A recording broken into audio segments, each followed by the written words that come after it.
Essential considerations for issuing shares.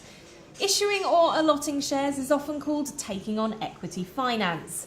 Equity is essentially another name for the value of your business, divided into the many parts that are owned by your shareholders. In return for issuing shares, your company receives cash or property, which it may then use for the company's business. This is different to a transfer of shares, where shares are transferred from one shareholder to another.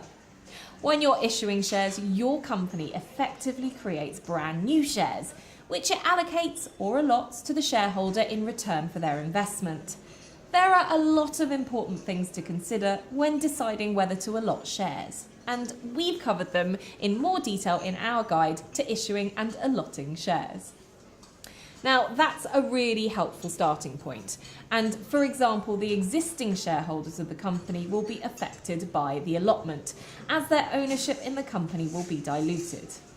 Your new share issue may change the strength of the existing shareholders' voting rights, and it may mean reduced dividends, as dividends will have to be split among a bigger number of shares and shareholders. So, UK company law lays down a number of rules that must then be followed when shares are issued. Your company's articles of association and existing shareholder agreements will also need to be checked, and the rules within them either applied or revised before shares can be allotted. And this ensures that existing shareholders are protected and their rights are not abused. Your articles of association, which are essentially the rule book of how your company operates, and any earlier shareholder agreements might oblige your board of directors to obtain various resolutions from your existing shareholders before you have the power to allot the shares.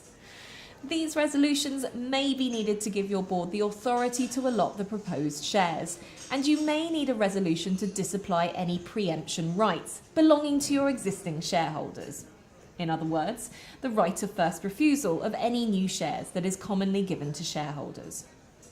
Your existing shareholders will need to agree not to enforce these rights of first refusal in relation to your proposed new share issue, giving you the right to issue those shares to the new investors whom you've been targeting.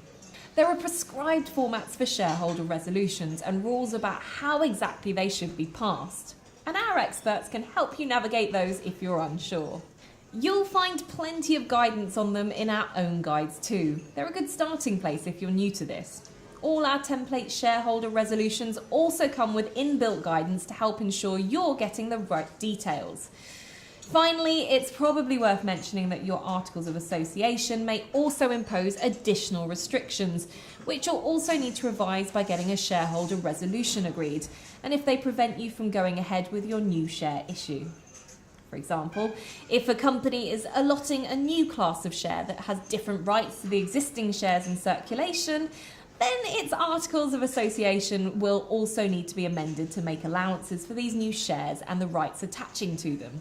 Then, once the new shareholder agreement is signed, the money's in the bank, and you've issued the shares, you'll need to take care of the admin.